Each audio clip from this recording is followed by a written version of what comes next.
Hey everybody, welcome back to another 10-minute Marvel video. I'm Petter, and today we're wrapping up opening my booster box of the Superheroes Marvel Magic the Gathering set. 10 packs. Thus far, we've had about $100 worth of value from the previous 20 packs that we've opened.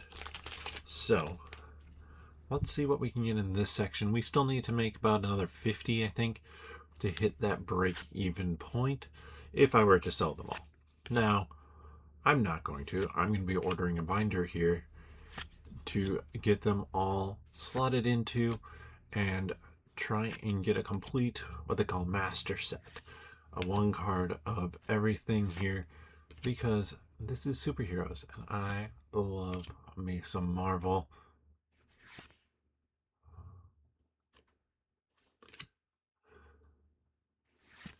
Alien Invasion. And as always, we're going to pull the... Oh, we have a couple rare cards here. Super Soldier Serum. Pull those cards that might potentially have some value and look at them at the end. Super Soldier Serum definitely is one that I'm curious about. I don't expect it to be worth much if it's worth anything, but it could be worth a buck or two just because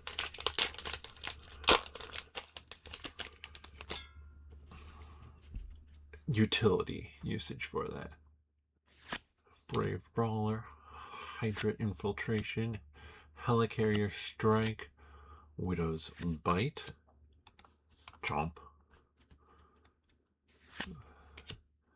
Volcanic Villain, Restorative Technique, Vision of Love. I love the artwork on this card. Khazar, Ronin,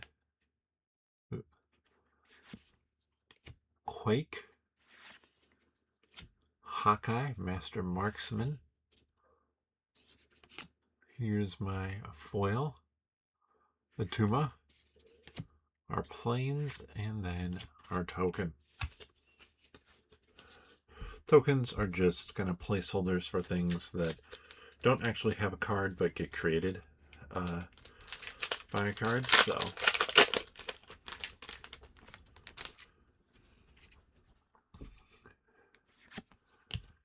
with the Spider-Man set that came out, you got like 1.5 million hot dogs. That was basically what was the token for that set. A lot of food tokens and hot dogs, since you're in New York City and getting a street vendor hot dog.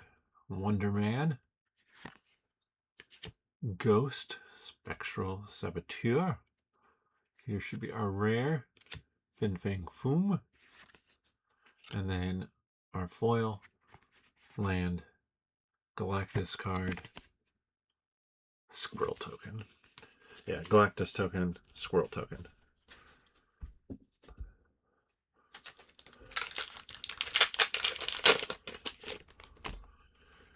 Continuing down the list here.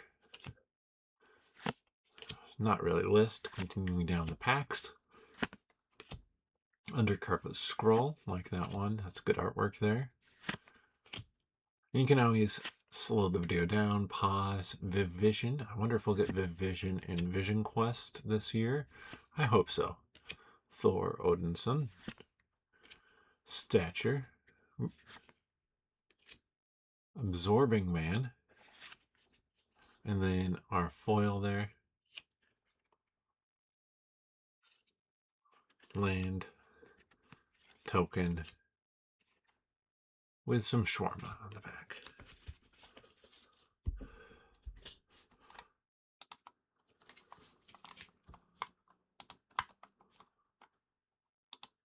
Alright, so next pack. We're coming up on... This is the halfway point of this pack opening. And thus far, nothing has stood out to me as like, oh, this is going to be worth a chunk of change. That can change in an instant just with a really nice pull. But as I think I mentioned in the first video, your best bet if you want to get these cards is not to open, or specific cards is not to open packs. You're not going to get the value from that. Earth's Mightiest Heroes there.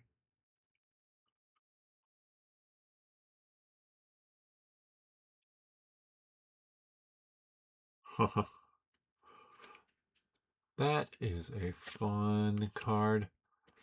I have no idea if that one's going to be worth anything, but there are some fun elements on that one. That one has teamwork, and it allows you to cheat. I put in quotes. It allows you to get creatures. So in this case, superheroes, villains, whatever it might be, onto the battlefield without paying for them. And if you repay using creatures you already have on the battlefield, you can get a lot out there. And that could really, really be powerful in the right situation. Now, you could also, because it is done blindly, you could absolutely have a dud of a time. Gathering Place, Wondrous Wasp, and then Iron Fist, Living Weapon for our foil there.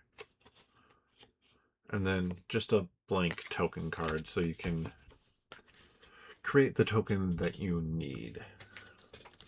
Especially useful if you're doing like a sealed event, something where you're just opening a pack to packs to play, to build a deck, and you need a token or something.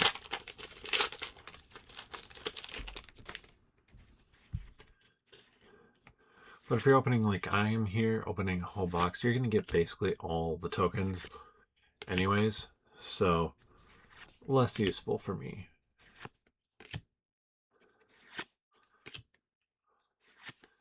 I would guess thus far we have about $7 worth of cards, so we definitely need to hit some good things here. Possibly did right there. And then Lightning Strike. Lightning Strike is just a nice utility card. And Subterranean Caves. Probably wouldn't run Lightning Strike. There are better cards that do similar things. But again, if you're doing a sealed event, so one where you're building off of only, I think it's 3 packs that you open, and you put together a deck from that, that becomes a very powerful card because it's relatively cheap to cost, and its removal or damage to your opponent. So damage to an enemy, get to take them out, or damage to your opponent. Either way, really nice to have. Ooh, Bullseye. This is where we're getting some of the better cards here. This is our foil. Not much of a foil there. I do like that swamp. Good artwork there in the sewers of New York City. 2 packs left to go. I don't have a strong feeling that we're going to get that kind of $50 that we need to break even here. I'm thinking we're tracking closer to that. The second video's 20, 25. Now, I'm also not pulling uncommons and really looking at their value. That would take a long time just in terms of a video. I don't want to spend all our time doing that. Super Scroll. So Super Scroll is interesting. It costs only black to cast, but then has abilities for every other color that give him some sort of advantage for the turn. Super utility sort of card. But everything costs a fair amount. Create a 0/4 wall token. Okay. +4 until end of turn. +4/+4. 4 damage to target creature. Target player draws 4 cards. All of those are solid things. All of those feel like they'd be better if they cost 1 less than they do. Now, if you're playing Commander, maybe it's worth it as a Commander, or maybe it's worth it as a utility for an all-color Commander. We have a Zemo and Armor Wars. Probably something that we won't see in the MCU, even though they mentioned it. So, that's all the cards. Again, I mean, you always end up with a fairly similar size stack of cards. It's just what's going to be worth something based off of what it is. Now, Armor Wars, I'm going to look at it here, kind of tell you what it does. First, you draw a card for each artifact you control. If you do, each opponent draws a card. Not bad. Get you a bunch of cards. Step 2, artifact spells you cast this turn cost 1 less. That's nice. This saga deals X damage to target opponent, where X is the greatest mana value among artifacts you control. I think this is maybe 50 cents. Yeah, 32 cents, so it doesn't even go on there. The reason I think the first 2 are actually pretty nice. Card draw, good. Zemo, by the way, 50 cents. That gets us on our board with 50 cents here. Super Scroll is the card that I'm most... one of the cards that I'm most curious about. Super Scroll.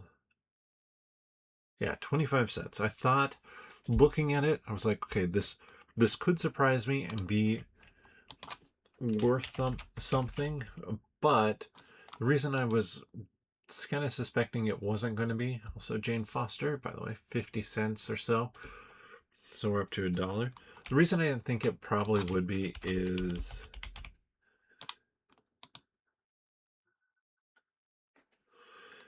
the cost of the abilities. If everything was 1 cheaper, I think that card would get played. This one, great artwork, but only 25 cents. Let's check out the Thing Ben Grimm Borderless. 25 cents. So, I mean, thus far we're at $1. Ultron.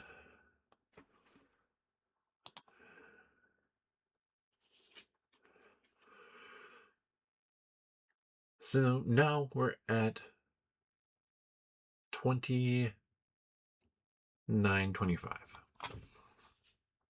That got us most of the way there. That was one that I wondered if it would.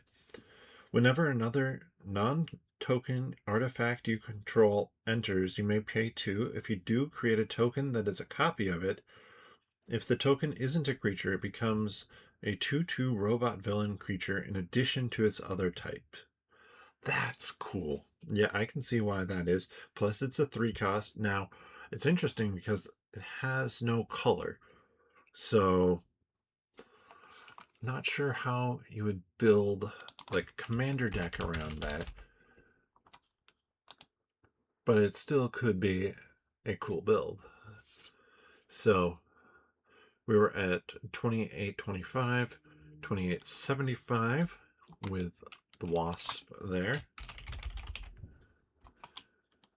$28.75 plus another $2.75, $31.50 with this card. Foil version of that's about $5. Earth's Mightiest Heroes is another, let's say 75 cents. So $32. Absorbing Man. I haven't read the wall of text on Absorbing Man yet.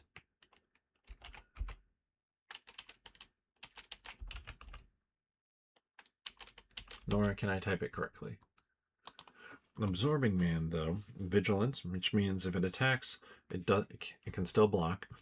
At the beginning of your main phase until your next turn, Absorbing Man becomes a copy of up to one target artifact, non-or enchantment, or land, except his name is Absorbing Man. He's a legendary for human villain creature in addition to his other types, and he has vigilance. 25 cents. Interesting. I thought that one felt like it could have been worth a touch more. Another 25-cent card here.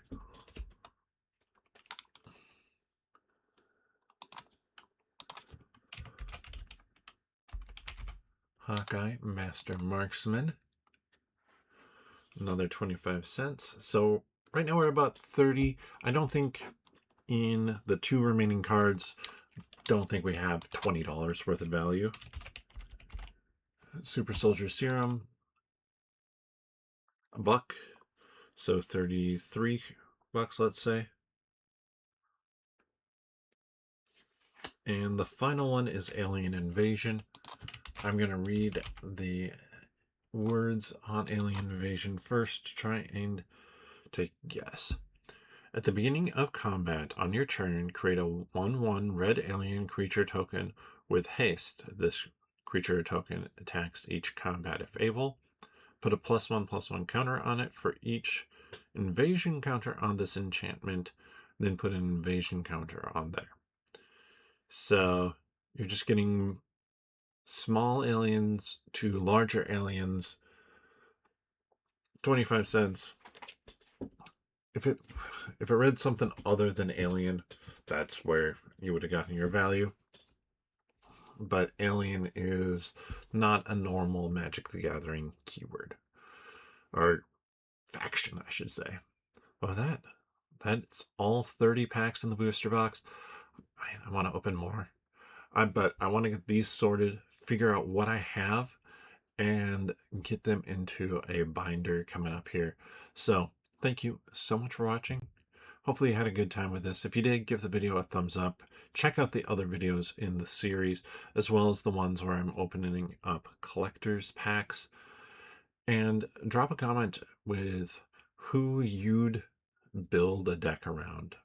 What hero would you want to create a deck around in the comment section below. And also check out the 10-Minute Marvel podcast. You can find that here on YouTube by clicking onto the channel. Subscribe if you haven't already. We appreciate everybody who has and who's checking out the videos. And then click on the podcast tab. Or you can search for 10-Minute Marvel wherever you get your friendly neighborhood podcast from. But with that, we'll see you next time.